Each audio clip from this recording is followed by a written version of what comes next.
Готови сме с ремонта в Ирис Парк, приятели. Елате да видите как сме се справили.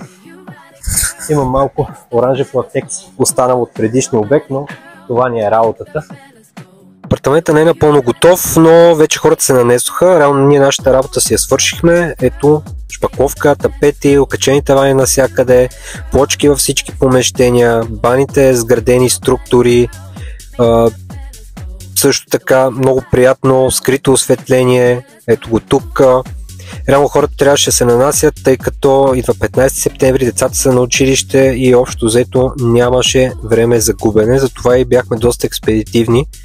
Спазихме си сроковете, надявам се да са доволни. Ето и другата баня, също доста интересна, не знам дали може да видите от цялата бъркотия, но смятам, че добрата работа си личи дори зад нея. Общо взето мисля, че много хубав апартамент се получи. Ако и на вас ви предстои ремонт, може да се свържете с нас.